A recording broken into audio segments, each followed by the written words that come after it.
میں نے سوچا اوپر پہنچ گئے ہو۔ معاویہ نے خاموشی سے درخت کے تنے سے ٹیک لگا لی۔ لمحہ بھر جواب کا انتظار کرنے کے بعد اس نے بے نیازی سے کندھے اچکائے اور اپنے راستے ہو لیا۔ دن کا بیشتر حصہ اس نے وہیں بیٹھے گزارا۔ دوپہر کو بھوک پیاس کی حاجت نے اسے اٹھنے پر مجبور کر دیا تھا۔ جلد ہی ایک ریڑھی والا نظر آ گیا۔ پلاسٹک کی بدنما پلیٹ میں چھولوں کا سالن ڈال کر اس نے ایک تندوری روٹی بھی اسے پکڑا دی تھی۔ دو تین اور بندے بھی فٹ پاتھ کو بطور طعام گاہ استعمال کر رہے تھے۔ ریڑھی والے نے یہ مہربانی ضرور کی کہ اسے پلیٹ کے قابل سمجھا تھا۔ کھانا کھا کر بل ادا کیا اور چل پڑا۔ بات سنو، لگا اسے مخاطب کیا جا رہا ہے۔ مڑ کر دیکھا، دو مسٹنڈے قریب پہنچ چکے تھے۔ ان کی شکل شناسا سی لگی تھی۔ جی، وہ حیرانی سے مستفسر ہوا۔ چپ چاپ بٹوا ہمارے حوالے کر دو ورنہ آنتیں سڑک پر بکھری پڑی ہوں گی۔ دونوں اس کے آگے پیچھے کھڑے ہو کر اپنے تئیں راہ فرار مسدود کر دی تھی۔ معاویہ کو یاد آ گیا کہ انہیں ریڑھی والے کے پاس کھانا کھاتے ہوئے دیکھا تھا۔ اس نے احتجاج کا سوچا کہ خنجر کھا کر چند لمحوں کی تکلیف کے بعد وہ مسلسل اذیت اور درد و غم سے نجات پا جاتا، اور عمل کر گزرا۔ ایک دم اس نے سامنے والے پر ہاتھ اٹھا دیا۔ دونوں مسٹنڈے لمحہ بھر کو حیران رہ گئے تھے، مگر پھر سنبھل کر بجائے خنجر چلانے کے انہوں نے لاتوں اور مکوں کی بارش کر دی۔ معاویہ سڑک پر گر گیا تھا۔ شاید موت کی راحت اس کے نصیب میں نہیں تھی۔ سر پر لگنے والی ایک ضرب اسے دنیا و مافیا سے دور لے گئی تھی۔ اچکوں نے بٹوے سے تمام نقدی نکال کر بٹوا اس کی جیب میں ڈالا اور رفو چکر ہو گئے۔ چند راہگیروں نے یہ منظر دیکھا تھا، مگر کسی نے اچکوں کے کام میں مداخلت کی اور نہ ان کے جانے کے بعد معاویہ کی طرف متوجہ ہوئے۔ وہ فٹ پاتھ سے لڑک کر سڑک پر آ گرا تھا۔ اسی دم ایک باریش موٹر سائیکل سوار نے بمشکل بریک لگا کر اسے بچایا۔ سر سے بہنے والا خون سڑک پر پھیل گیا تھا۔ موٹر سائیکل کھڑا کر کے وہ فوراً قریب پہنچا۔ معاویہ کی آنکھیں بند تھیں۔ خون ماتھے سے بہہ کر چہرے پر آ گیا تھا۔ اس نے بدحواسی میں دائیں بائیں دیکھا اور پھر سر سے سفید عمامہ اتار کر معاویہ کے زخم پر لپیٹنے لگا تاکہ خون رک سکے۔ دو تین اور راہگیر بھی قریب آ گئے۔ کیا ہوا؟ کیا ہوا؟ اس کی مدد کرتے ہوئے ایک دو نے استفسار کیا۔ مولوی نے لا علمی کا اظہار کرتے ہوئے کہا، یہ پہلے سے گرا ہوا پڑا تھا، شاید کسی گاڑی سے ٹکر ہوئی ہے اور مارنے والا بھاگ گیا۔ ایک شخص نے کہا کہ اسے ہسپتال لے جانا پڑے گا۔ دوسرے نے نفی میں سر ہلایا۔ پولیس کی مداخلت کے بغیر ہسپتال والے ہاتھ نہیں لگائیں گے۔ مولوی بولا، میری مدد کرو، اسے واقف کار ڈاکٹر کے پاس لے جاتا ہوں۔ آپ کے ساتھ چلتا ہوں، ایک جوان سال شخص نے خود کو پیش کیا۔ مولوی صاحب آگے بیٹھ گیا، درمیان میں معاویہ، اور پیچھے ایک آدمی اسے پکڑ کر بیٹھ گیا۔ 10-15 منٹ کے بعد وہ سڑک سے اتر کر گلیوں میں داخل ہوئے اور ایک چھوٹے سے کلینک کے سامنے پہنچ گئے۔ ڈاکٹر یقیناً مولوی صاحب کا شناسا تھا کہ معاویہ کو دیکھتے ہی اسے چھیڑنے لگا۔ مفتی صاحب، لگتا ہے آج بے احتیاطی کر گئے۔ مولوی نے دوسرے آدمی کی مدد سے معاویہ کو مریضوں کے بستر پر لٹا دیا۔ یہ میرا کارنامہ نہیں ہے ڈاکٹر صاحب، شک تو آپ ہی پر کیا جائے گا، مزاحیہ انداز میں کہتے ہوئے وہ معاویہ کا معائنہ کرنے لگا، جبکہ مولوی صاحب کی مدد کرنے والا اجازت لے کر باہر نکل گیا تھا۔ مزہ نہیں آیا مفتی صاحب، دل کی دھڑکن، نبض، بلڈ پریشر، ہر چیز نارمل ہے۔ سر میں لگنے والی ضرب بے ہوشی کا باعث بنی ہے، باقی جسم پر ہلکی پھلکی چوٹیں ہیں۔ آپ کو زیادہ سے زیادہ چند ماہ ہی کی قید ہوگی۔ ڈراتے کیوں ہو یار؟ اطمینان بھرا سانس لیتے ہوئے مفتی صاحب نے نشست سنبھال لی۔ جوان سال مفتی کے مقابل ڈاکٹر ادھیڑ عمر تھا، مگر دونوں خاصے بے تکلف معلوم ہوتے تھے۔ ڈاکٹر نے منہ بنایا، چند ماہ قید کی خبر سنا کر میں ڈرانے والا ہو گیا، اور آپ جو کروڑوں سال کی قید کا مژدہ سناتے ہیں اس کا کیا؟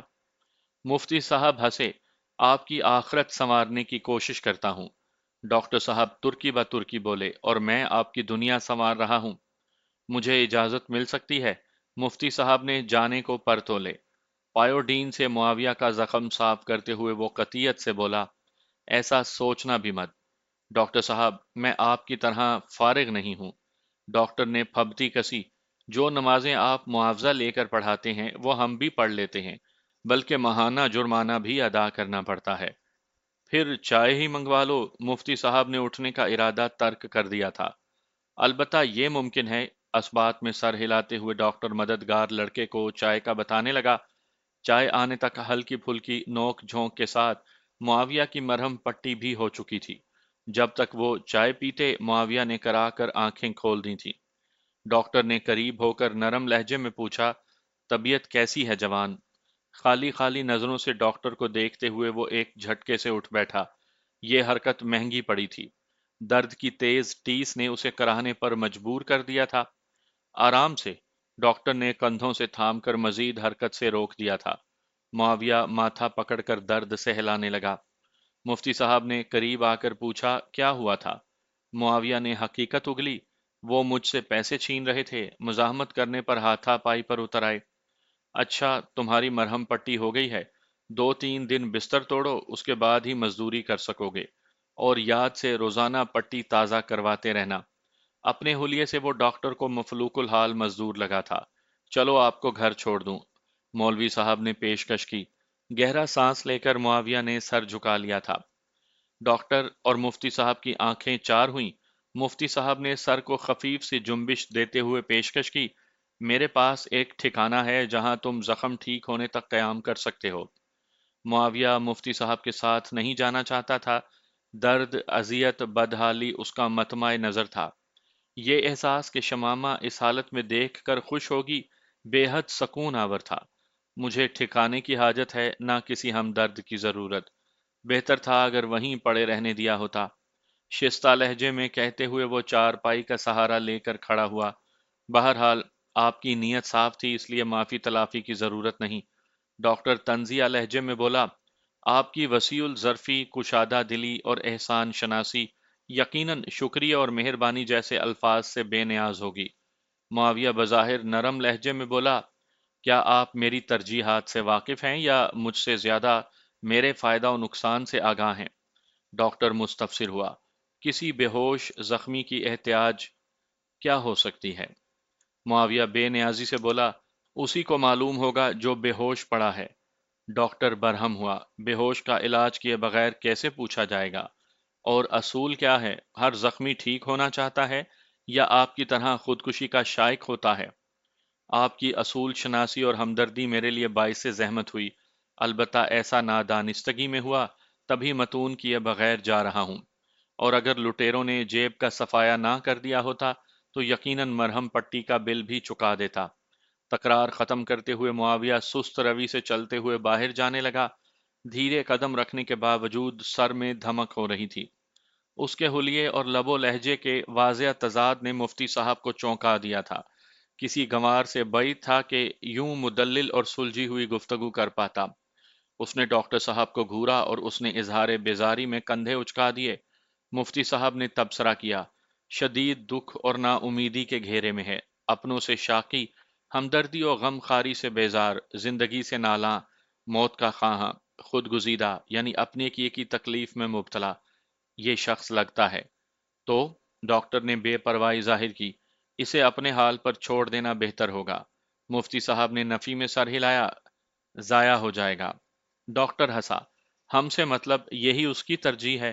اگر ہر شخص اپنی ترجیحات کا تعین خود کر سکتا تو اللہ پاک انبیاء کرام کو مبعوث نہ فرماتا۔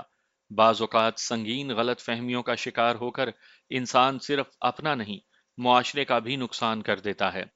خیر خواہی کا تقاضا یہ ہے کہ ایسے انسان کو حتی الوسع برے انجام سے بچانا چاہیے۔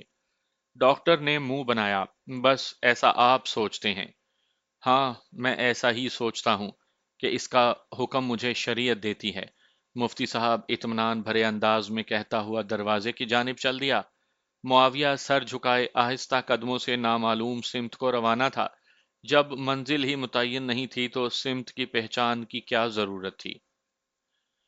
مفتی صاحب موٹر سائیکل سٹارٹ کر کے قریب پہنچا۔ بیٹھو، میں چھوڑ دیتا ہوں۔ معاویہ نے چونکتے ہوئے سر اٹھایا۔ شکریہ جناب، جلدی ہوتی تو آپ کو ضرور زحمت دیتا۔ بے منزل مسافر کو زمین کا ہر گوشہ ایک سا لگتا ہے۔ مفتی صاحب سنجیدگی سے بولا، ثابت کرو۔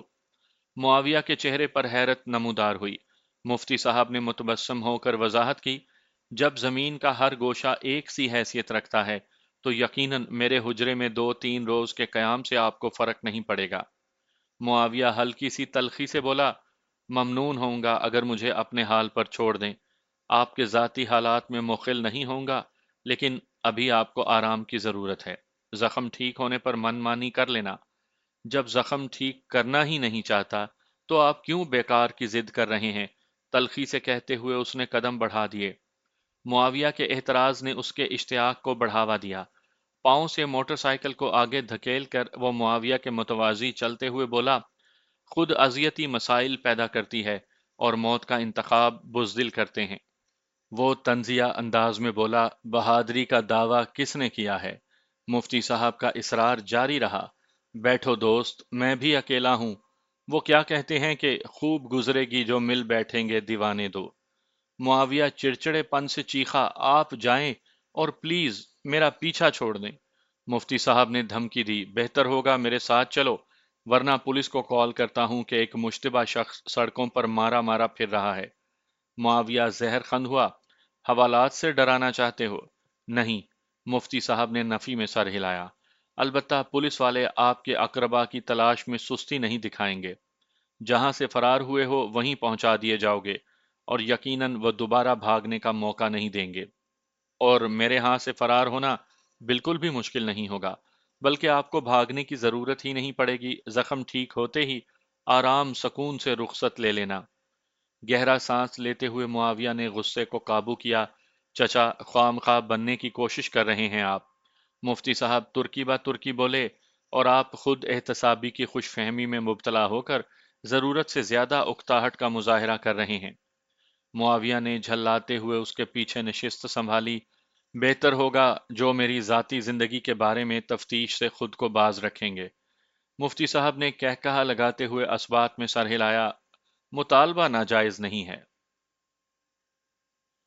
مفتی صاحب کا حجرہ مسجد سے ملحق ہی تھا۔ حجرے کے دو دروازے تھے، ایک مسجد میں کھلتا اور دوسرا کوارٹر میں۔ حجرے میں چٹائی کے اوپر صاف دری بچھی تھی، جوتے اتارنے کی جگہ حجرے سے باہر ہی تھی۔ دری پر ایک بستر بچھا تھا، ایک کونے میں الماری رکھی تھی جو کتابوں سے لبالب بھری تھی۔ کپڑوں کے چند جوڑے ہینگر میں دیوار کے ساتھ لٹکے تھے۔ دیواروں پر سفید ڈسٹمپر ہوا تھا، البتہ جہاں لباس لٹکے تھے وہاں سادہ کپڑا لگا کر پوشاکوں اور دیوار کے درمیان حد فاضل قائم کی گئی تھی۔ مفتی صاحب نے حجرے میں داخل ہوتے ہی مشورہ دیا، بہتر ہوگا آپ نہا لیں، بس سر پر پانی ڈالنے سے احتیاط برتنا۔ اس نے انکار میں سر ہلایا، ضرورت محسوس نہیں کرتا۔ مفتی صاحب متبسم ہوئے، ضرورت کا تعین تمہاری سوچ نہیں حالت کرتی ہے۔ آئینہ دیکھو، فقیر لگ رہے ہو۔ وہ تلخ ہوا، اور فقیر لگنا ہی میری منشا ہو تو؟ خود اذیتی اور خود احتسابی میں فرق ہے۔ اگر اپنے کسی عمل پر غصے میں ہو، احساس گناہ میں مبتلا ہو، کفارہ کرنا چاہتے ہو، تو اس کے لیے خود کو برباد کرنے سے مسئلہ حل نہیں ہوگا۔ وہ برہمی سے بولا، کیوں نہیں ہوگا؟ ظلم کرنے والے کو ظلم سہنے پر تیار رہنا چاہیے۔ درست، مگر ظلم کرنے والا خود پر ظلم کرے گا، تب بھی اتنا ہی گناہگار ہوگا جتنا کسی دوسرے پر ظلم ڈھا کر ہوا تھا۔ خود کو اذیت دینا نصارہ کے ہاں جائز ہو سکتا ہے، مسلم کو ایسی اجازت نہیں دی گئی۔ معاویہ نے منہ بنایا، یہ فلسفے پاس رکھیں۔ مفتی صاحب اطمینان سے بولے، یہ فلسفہ نہیں، شریعت ہے۔ کوئی بھی انسان اپنی جان کا مالک نہیں۔ اگر ایسا ہوتا تو خودکشی کرنا حرام نہ ہوتا۔ یاد رکھو، خود احتسابی کا پھل توبہ کی صورت ظاہر ہونا چاہیے، نہ کہ اپنی بربادی کی صورت۔ سزا دینے کا اختیار فرد کے پاس نہیں، عدالت کے پاس ہے۔ اگر خود کو اتنا ہی گناہگار اور مجرم سمجھتے ہو اور ضمیر احتساب کا متقاضی ہے تو خود کو پولیس کے حوالے کر کے اقرار جرم کر لو، عدالت سزا سنا دے گی۔ معاویہ زہر خند ہوا، میرا جرم پولیس اور عدالت کے دائرہ اختیار میں نہیں آتا۔ فی الحال اس بحث کو رہنے دو، نہانے کی تیاری کرو۔ صاف ستھرا لباس اور پاکیزہ بدن بھی انسان کی سوچ میں بہتری لاتا ہے۔ مفتی صاحب نے ایک صاف لباس اور تولیہ اس کی جانب بڑھایا، غسل خانے میں صابن رکھا ہے۔ معاویہ نے بادل نخواستہ غسل خانے کا رخ کیا جو کوارٹر کے اندر بنا تھا۔ ٹھنڈے پانی کا مگ جسم پر بہاتے ہی اس کے تصور میں شمامہ کی برہم نگاہیں ابھریں۔ 2 اڑھائی دن کی سزا اس کے نزدیک کم تھی۔ وہ معاویہ کو مسلسل خوار اور برباد دیکھنے کی خواہاں تھی، معاویہ خفیف اور نادم سا جسم پر پانی کے مگ انڈیلتا رہا۔ ٹھنڈے فرحت بخش پانی نے مایوسی کو کافی حد تک ختم کر دیا تھا۔ دو تین بار جسم پر صابن رگڑ کر اس نے کئی بالٹیاں پانی جسم پر بہایا تھا۔ چہرے کو بھی اچھی طرح مل مل کے دھو لیا تھا۔ مفتی صاحب کا قد اس سے ذرا چھوٹا تھا، لیکن شلوار قمیض ایسا لباس ہے جس پر قامت زیادہ اثر انداز نہیں ہوتی۔ اسے دیکھ کر مولوی صاحب ہکا بکا رہ گیا تھا۔ بے ساختہ ہونٹوں سے نکلا، ماشاءاللہ، مصور نے کتنی پیاری صورت بنائی ہے۔ معاویہ کے ہونٹوں پر پھیکی مسکراہٹ نمودار ہوئی۔ ہاں، مگر اعمال بہت برے ہیں۔ مولوی صاحب نے ترغیب دی، انہیں سدھارنا تمہارے بس میں ہے دوست۔ شام کی اذان بلند ہوئی۔ مفتی صاحب کی آواز میں عجیب کشش، مٹھاس اور لذت بھری تھی۔ خوبصورت آواز اور اذان کے بول معاویہ کو سکون محسوس ہونے لگا۔ جانے کتنے عرصے سے اس نے نماز نہیں پڑھی تھی۔ بچپن میں مولوی صاحب سے نماز بھی یاد کی تھی، قرآن بھی پڑھا تھا۔ لڑکپن میں کبھی کبھار نماز پڑھنے کا اتفاق بھی ہوا تھا، لیکن اب تو عرصہ ہوا اس طرف دھیان ہی نہیں گیا تھا۔ وضو کا طریقہ بھی اجمالن ہی یاد تھا۔ کوشش کے باوجود وہ نماز کو نہ اٹھ سکا تھا۔ عجیب سی شرمندگی ہو رہی تھی۔ دماغ میں غالب کا شعر گونجا، کعبہ کس منہ سے جاؤ گے غالب، شرم تم کو مگر نہیں آتی۔ پھر اسے مفتی صاحب کی تلاوت سنائی دینے لگی۔ گرمیوں کی وجہ سے جماعت مسجد کے صحن میں ہو رہی تھی۔ مفتی عثمان شاہ خوش آواز قاری تھا، اور قرآن کو پڑھنے والا ماہر ہو تو سننے والوں کے دل پر اتنی گہری چوٹ لگاتا ہے کہ آنکھوں سے بے اختیار پانی رواں ہو جاتا ہے۔ اسے معنی سمجھ میں نہیں آ رہے تھے، پھر بھی دل لطف و لذت کے سمندر میں غوطے کھا رہا تھا۔ تھوڑی دیر کے بعد مفتی صاحب حجرے میں آ گئے۔ ان کی آمد سے پہلے معاویہ آنسو صاف کر چکا تھا۔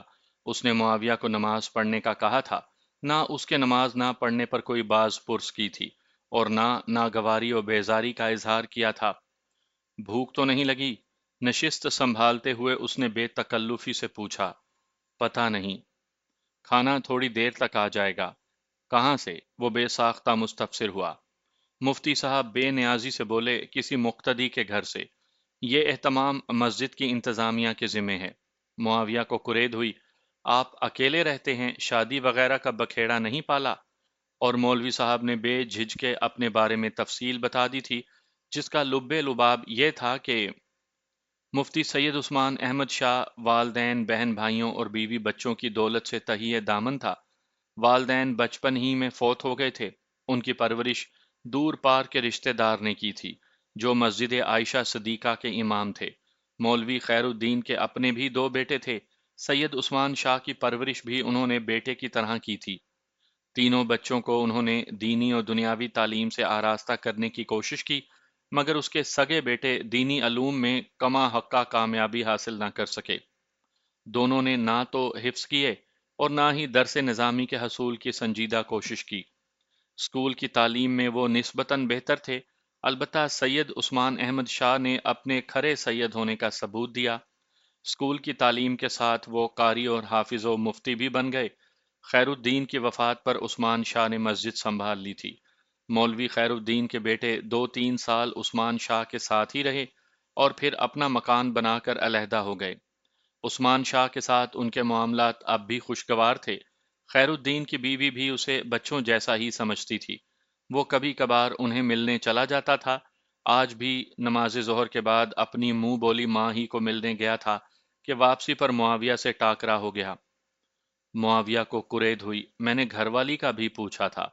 مولوی صاحب کی دل گرفتہ آواز ابھری، شادی کے چند ماہ بعد ہی حادثے میں اللہ کو پیاری ہو گئی۔ 5 ماہ ہو گئے ہیں اسے رخصت کیے ہوئے، اب تک یقین نہیں آتا وہ اتنے مختصر وقت کو ملی تھی۔ معاویہ نے مشورہ دیا، دوسری شادی کر لیتے۔ سید عثمان شاہ کے ہونٹوں پر پھیکی مسکراہٹ نمودار ہوئی۔ کسی بھلے مانس نے اپنی صاحبزادی کی ذمہ داری سنبھالنے کے قابل سمجھا تو انکار نہیں کروں گا۔ تبھی ایک لڑکا اجازت مانگ کر داخل ہوا۔ اس نے کھانے کے برتن اٹھائے ہوئے تھے۔ السلام علیکم قاری صاحب کہہ کر اس نے برتن رکھے اور واپس لوٹ گیا۔ چلیں بھائی، اپنا رزق پہنچ گیا ہے۔ کپڑے کا دسترخوان بچھا کر سید عثمان شاہ نے اسے دعوت دی۔ معاویہ کھسک کر دسترخوان کے قریب ہو گیا۔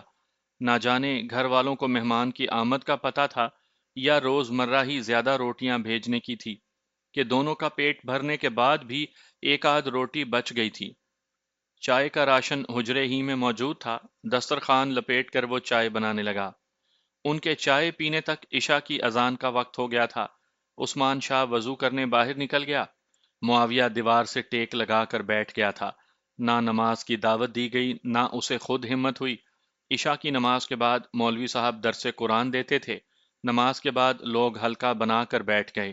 سید عثمان شاہ خوبصورت آواز میں تعوذ و تسمیہ پڑھ کر تلاوت کرنے لگے۔ اس کی جادو بھری آواز پر معاویہ کی سماعتیں بھی اس جانب متوجہ ہو گئی تھیں۔ تلاوت کے بعد وہ ترجمہ کرنے لگے۔ آپ میرے ان بندوں سے کہہ دیجئے جنہوں نے اپنی جانوں پر ظلم کیا کہ اللہ پاک کی رحمت سے مایوس نہ ہوں۔ بے شک اللہ تعالیٰ سارے گناہ بخش دے گا۔ بے شک وہ تو بہت مغفرت کرنے والا اور بہت رحم کرنے والا ہے۔ اپنے رب کی طرف پلٹ آؤ اور اس کے فرما بردار بن جاؤ، اس سے پہلے کہ تم پر عذاب آ جائے اور کہیں سے تمہاری مدد نہ کی جا سکے۔ آج ہم سورہ زمر کی آیت نمبر 53 اور 54 کی تشریح پڑھیں گے۔ پہلی آیت وہ ہے جس کے نزول پر آپ صلی اللہ علیہ وآلہ وسلم کو سب سے زیادہ خوشی ہوئی۔ پہلی آیت میں امید دلائی گئی ہے، خوشخبری دی گئی ہے، حوصلہ عطا ہوا ہے، تسلی دی گئی ہے، اور دوسری آیت میں طریقہ بتلایا گیا ہے کہ ہم کیسے اس خوشخبری کے مصداق بن سکتے ہیں۔ حقیقت تو یہ ہے کہ انسان اپنے کبھی اعمال، برے افعال اور کثیر گناہوں سے جہنم کو اپنے اوپر لازم کر لیتا ہے، اور شیطان جسے اللہ پاک نے رہتی دنیا تک کھلی چھوٹ دی ہوئی ہے، اس کی کوشش ہوتی ہے کہ زیادہ سے زیادہ انسانوں کو جہنم میں پہنچا دے۔ اس زمن میں ابلیس ملعون کوئی دقیقہ فروگزاشت نہیں کرتا۔ انسان کی فطرتی کمزوریوں کا فائدہ اٹھا کر وہ ایسے کاموں میں ملوث کر دیتا ہے جو انسان کے ضمیر پر بوجھ بن جاتے ہیں، اور گناہ کا سب سے بڑا وبال ہی یہ ہے کہ انسان کو کم ہمت، خدا کی رحمت سے مایوس اور نیکیوں سے بے رغبت بناتا ہے۔ حالانکہ کسی انسان سے گناہ کا وقوع ہونا اچنبے اور حیرانی کی بات نہیں ہے، بلکہ گناہ پر ڈٹ جانا غلط اور ابلیس کا طریقہ ہے۔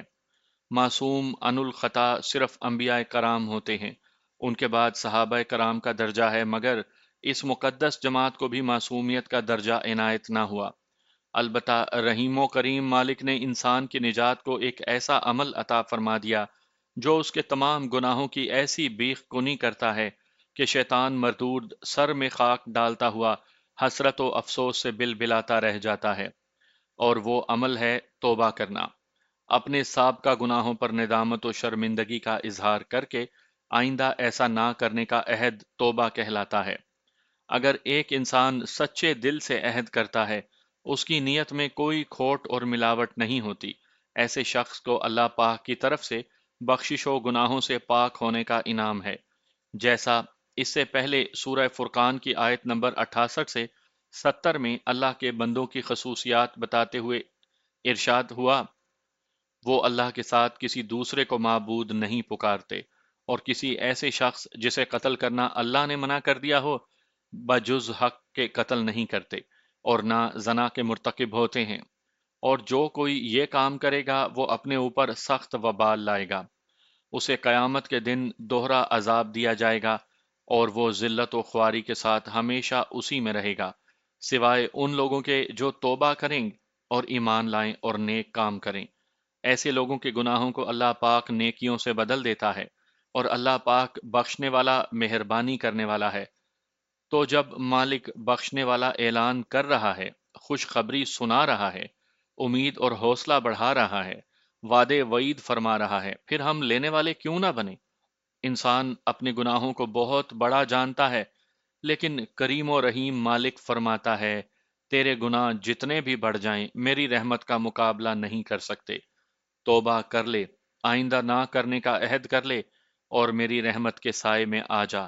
گناہوں کو معاف نہیں کروں گا بلکہ انہیں نیکیوں سے بدل دوں گا۔ جیسے احادیث و آثار میں ذکر ہوا ہے، آپ صلی اللہ علیہ وآلہ وسلم نے فرمایا، میں اس شخص کو پہچانتا ہوں جو سب سے آخر میں جہنم سے نکلے گا اور سب سے آخر میں جنت میں داخل ہوگا۔ یہ وہ شخص ہوگا جسے اللہ پاک کے سامنے لایا جائے گا، اس کے بڑے بڑے گناہوں کو چھوڑ کر چھوٹے چھوٹے گناہوں کے بارے میں باز پرس ہوگی، اور وہ ایک گناہ کا بھی انکار نہیں کر سکے گا۔ تمام کا اقرار کرے گا، آخر میں کہا جائے گا تجھے ہم نے ہر گناہ کے بدلے نیکی دی۔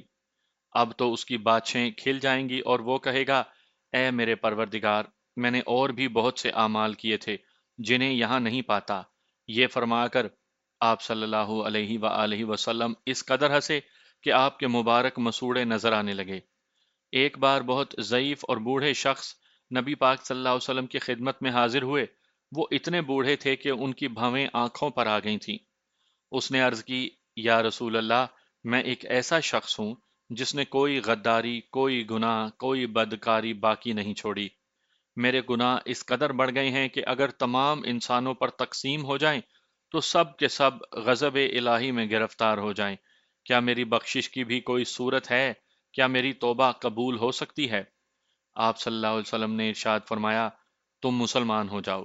اس نے کلمہ شہادت پڑھ لیا تو آپ نے ارشاد فرمایا اللہ پاک تیری تمام برائیاں، گناہ اور بدکاریاں سب کچھ معاف کر دے گا، اور جب تک تو اس پر قائم رہے گا اللہ تعالیٰ تیری برائیاں بھلائیوں میں بدل دے گا۔ اس نے پھر پوچھا حضور میرے چھوٹے بڑے سب گناہ صاف ہو جائیں گے؟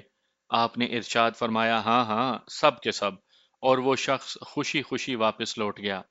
بھائیو، توبہ ایک ایسا عمل ہے جو شیطان کا منہ کالا کرتا ہے اور انسان کو اپنے رب سے ملاتا ہے۔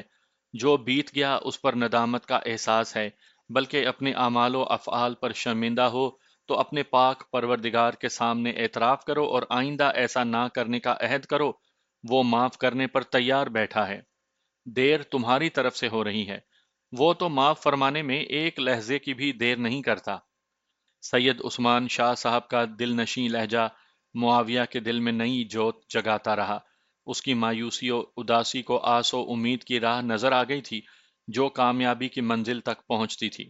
یقیناً مفتی صاحب نے آج درس قرآن کا موضوع خصوصی طور پر معاویہ کی خاطر منتخب کیا تھا۔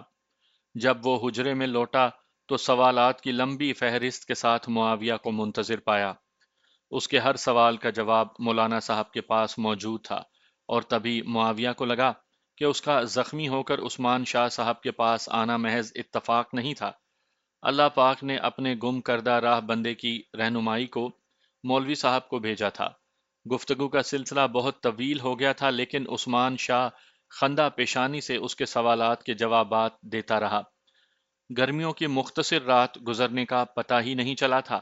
مولوی صاحب نے تہجد کی نماز کی تیاری پکڑی تو معاویہ وضو کا طریقہ سیکھنے اس کے ہمراہ ہو لیا۔ مولوی صاحب نے اسے 2 رکعت نماز اپنی نگرانی میں پڑھائی اور معاویہ نے کامیابی کے راستے پر پہلا قدم بڑھا دیا۔ صبح کی نماز کے بعد چھوٹے بچے قرآن پڑھنے آتے تھے۔ معاویہ بھی نورانی قاعدہ لے کر مولوی صاحب کے پہلو میں بیٹھ گیا تھا۔ عثمان شاہ کے چہرے پر مسرت بھرا تبسم نمودار ہوا اور معاویہ کی الف با دوبارہ سے شروع ہو گئی۔ ادھیڑ عمر کا ڈاکٹر سلیم اختر سلجھا ہوا اور اعلیٰ ذوق کا مالک تھا۔ عمر کے تفاوت کے باوجود عثمان شاہ سے اس کی گہری دوستی تھی۔ تبھی معاویہ سے بے تکلف ہوتے بھی دیر نہ لگی۔ معاویہ نے اپنی نجی زندگی کے بارے میں عثمان شاہ صاحب کو رازدار بنایا تھا اور نہ اس نے جاننے کا اشتیاق ظاہر کیا تھا۔ ڈاکٹر سلیم اختر نے بھی اس بارے میں کوئی ذکر نہ چھیڑا۔ مفتی صاحب کو تنخواہ کی مد میں گزارے لائق ہی رقم ملتی تھی۔ کچھ رقم حفظ قرآن و تجوید پڑھنے والے بچوں سے فیس کی شکل میں بھی موصول ہو جاتی۔ معاویہ کے نزدیک یہ بہت کم معاوضہ تھا، لیکن قناعت پسند مفتی صاحب اسے اپنی ضرورتوں سے زائد سمجھتے تھے۔ چونکہ بیوی بچے تھے نہیں اور کھانا مقتدیوں کے گھر سے آ جاتا تھا، اس وجہ سے قریباً تمام رقم بچت میں جاتی۔ معاویہ کے لیے لباس اور چند ضروری اشیاء کی خریداری مولوی صاحب نے بڑے شوق سے کی تھی۔ کہاں تو معاویہ اس کے ساتھ آنے پر تیار نہیں تھا، اور اب اسے یوں لگ رہا تھا جیسے مچھلی کو پانی، بلبل کو باغ، طالب علم کو لائبریری یا عاشق کو وصل کی رات لگتی ہے۔ اس نے مولوی صاحب کے ساتھ حجرے میں پکے ڈیرے ڈال لیے تھے۔ وہاں آرام، سکون، چین، آسودگی، راحت اور اطمینان مل رہا تھا۔ البتہ شمامہ رانی کی یاد کو وہ اب تک دل سے نہیں جھٹک سکا تھا۔ وہاں آئے مہینہ ہونے کو تھا، اسے یقین تھا کہ شمامہ اب کسی اور کی ملکیت بن چکی ہوگی۔ دوسرے کی امانت کو دل و دماغ میں بسانا اور اس کی یاد سے اپنے خیالات کی محفل کو آباد رکھنے کو غلط جاننے کے باوجود اسے بھلانے میں کامیاب نہیں ہو سکا تھا، بلکہ وقت گزرنے کے ساتھ ساتھ محبت میں اضافہ ہو رہا تھا۔ اس نے پوری توجہ دین سیکھنے اور عبادت پر لگا دی۔ جتنی دیر وہ عبادت میں مصروف رہتا، سکون قلب میسر رہتا، مگر جوں ہی بستر پر کمر رکھتا، دشمن جاں کود کر خیالات میں آ دھمکتی۔ اب اس کی آنکھوں میں پہلے والی برہمی اور درستی نظر نہیں آتی تھی۔ وہ معاویہ کی نئی روش پر خوش تھی۔ سپنوں کی دنیا میں وہ شمامہ کے ساتھ جانے کہاں کہاں گھومتا رہتا، ڈھیروں باتیں کرتے، اس کی مترنم ہنسی سماعتوں میں رس گھولتی، روشن چہرہ، کشادہ جبیں، سیاہ زلفیں اور سانچے میں ڈھلا نقرئی بدن آنکھوں کی ٹھنڈک کا سامان کرتا۔ وہ اس کے ہاتھ تھامنے کا بھی برا نہیں مناتی تھی۔ گورے ہاتھوں کا لمس معاویہ کو گلاب کی پتیوں کی طرح ملائم لگتا، اور جب آنکھ کھلتی تو کئی لمحے تک وہ اسے سامنے ہی نظر آتی رہتی۔ اس نے داڑھی کٹانا بھی ترک کر دیا تھا، اور پھر مفتی صاحب کی ہدایت پر وہ اذان دینے لگا۔ محلے کے لوگ اسے امام صاحب کا قریبی رشتہ دار سمجھتے تھے۔ مفتی صاحب نے بھی کبھی تردید نہیں کی تھی، بلکہ وہ معاویہ کو بہت عزیز رکھتے تھے۔ ایک دن اس نے پوچھا، مفتی صاحب، کوئی ایسا طریقہ ہے کہ میں خود کو زیادہ مصروف رکھ سکوں؟ وہ متبسم ہوا، پہلے بھی کچھ کم مصروف نہیں ہو۔ میں چاہتا ہوں سر کھجانے کی بھی فرصت نہ ملے، اور جب بستر پر لیٹوں تو سوائے سونے کے کوئی سدھ بدھ نہ رہے۔ اس نے معنی خیز انداز میں پوچھا، کیا بہت یاد آتی ہے؟ معاویہ نے تعجب سے گھورا اور پھر کچھ سوچ کر اسبات میں سر ہلا دیا۔ ہاں۔ زندہ ہے یا؟ معاویہ نے گھبراتے ہوئے قطع کلامی کی۔ اللہ پاک نہ کرے اسے کچھ ہو۔ عثمان شاہ نے ندامت ظاہر کی، معذرت خواہ ہوں۔ معاویہ موضوع کی طرف پلٹا، کچھ پوچھا تھا؟ عثمان شاہ نے اطمینان سے مشورہ دیا، بہترین آدمی بن جاؤ۔ معاویہ ہنسا، بہترین بننا تو ہر کوئی چاہتا ہے۔ عثمان شاہ فلسفیانہ انداز میں بولا، تمنا کا بیج عمل کے پانی ہی سے پھوٹ کر تناور درخت بنتا ہے۔ معاویہ نے اشتیاق ظاہر کیا، بہترین بننے کو کیا کرنا ہوگا؟ مخبر صادق صلی اللہ علیہ وآلہ وسلم نے فرمایا تھا، تم میں سے بہترین شخص وہ ہے جو خود قرآن پڑھے اور دوسروں کو پڑھائے۔ میرا مشورہ ہے آپ حفظ کرنا شروع کر دیں۔ اس سے بہترین مصروفیت کوئی نہیں، اس سے اچھا عمل کوئی نہیں، اس سے بڑھ کر نیکی کوئی نہیں، اس سے اعلیٰ مشغلہ کوئی نہیں۔ معاویہ کے چہرے پر حیرت نمودار ہوئی، کیا یہ ممکن ہے؟ عثمان شاہ وثوق سے بولا، آپ کا کام خلوص نیت سے کوشش کرنا ہے، آسانیاں پیدا کرنا اس کا کام، جس کے صرف ارادے سے ہر ناممکن ثابت قدمی بھول جاتا ہے۔ معاویہ نے مایوسی ظاہر کی، میں تو ناظرہ بھی ٹھیک طریقے سے نہیں پڑھ سکتا۔ حفظ شروع کر دو، رفتہ رفتہ آسانیاں بڑھتی جائیں گی۔ اگلی صبح سے معاویہ نے مفتی صاحب کے مشورے پر عمل شروع کر دیا۔ وہ ایسا طالب علم تھا جو اپنے استاد کا شاگرد ہی نہیں، قریبی دوست بھی تھا، جو نہ صرف دن کو ہمراہ ہوتا بلکہ رات کو بھی جدا نہ ہوتا، اور استاد بھی ایسا جو عالم با عمل تھا۔ وہ معاویہ کو حفظ کے ساتھ ترجمہ و تشریح بھی پڑھانے لگا۔ معاویہ نے بچپن سے سنا تھا کہ قرآن مجید اللہ پاک کا کلام ہے، اور اللہ پاک اپنے بندے سے کیسے ہم کلام ہوتا ہے، یہ اب اس کی سمجھ میں آ رہا تھا۔ کلام پاک کا موضوع انسان کی ذات ہے۔ انسان کو اللہ پاک نے کس مقصد کے لیے پیدا فرمایا؟ اللہ پاک انسان سے کیا چاہتا ہے؟ نیکی کیا ہے؟ گناہ کیا ہے؟ حلال کسے کہتے ہیں؟ حرام کیا ہوتا ہے؟ اچھائی کیا ہے؟ برائی کیا ہے؟ کامیابی کا حصول کیسے ممکن ہے؟ ناکامی کیوں مقدر بنتی ہے؟ رحمان کا راستہ کون سا ہے؟ شیطان مردود کس راہ پر کھینچتا ہے؟ عزت کون دیتا ہے؟ ذلت کس کے ہاتھ میں ہے؟ کیا کرنا ہے؟ کیوں کرنا ہے؟ کیسے کرنا ہے؟ کیا نہیں کرنا؟ کیوں چھوڑنا ہے؟ کس لیے بچنا ہے؟ ہر سوال کا جواب، ہر شبے کا ازالہ، ہر الجھن کا حل، ہر اونچائی کا بیان، ہر پستی کا ذکر، زندگی گزارنے کا ایسا آسان، با دلیل اور مکمل بیان جس میں کوئی الجھن موجود نہ ہو۔ سوال ذہن میں اٹھے اور جواب حاضر ہو، پریشانی پیدا ہو اور حل نظر کے سامنے ہو۔ آسان فہم مثالیں، عبرت آمیز قصے، سبق آموز واقعات، بیش بہا نصیحتیں، بیش قیمت مشورے، خوشخبریاں و تنبیہات، اور اس کے علاوہ بھی بہت کچھ۔ اس کی کوشش نے عقیدت کا چولا پہنا، عقیدت شوق بنی، اور شوق نے مشغلے کا روپ دھار لیا۔ اس نے پڑھا اور دلوں کا سکون تو اللہ کے ذکر میں ہے، اور جب گریبان میں جھانکا تو اسے ذرا بھی بے سکونی محسوس نہ ہوئی۔ اس نے پڑھا، پس بے شک ہر مشکل کے ساتھ آسانی ہے، بے شک ہر مشکل کے ساتھ آسانی ہے، اور لگا اس کی مشکلیں اب آسانیوں میں ڈھلنے لگی ہیں۔ اس نے پڑھا، اور البتہ ہم نے قرآن مجید کو پڑھنے کے لیے آسان کر دیا ہے، پھر ہے کوئی جو سمجھے؟ اور اب اسے بھی قرآن مجید بالکل آسان لگ رہا تھا، یاد بھی آ رہا تھا، سمجھ بھی آ رہا تھا۔ اس نے پڑھا، اور تم اپنے پروردگار کی کون کون سی نعمت کو جھٹلاؤ گے؟ اور پھر حساب کرنے بیٹھا تو گنتی بھول گئی۔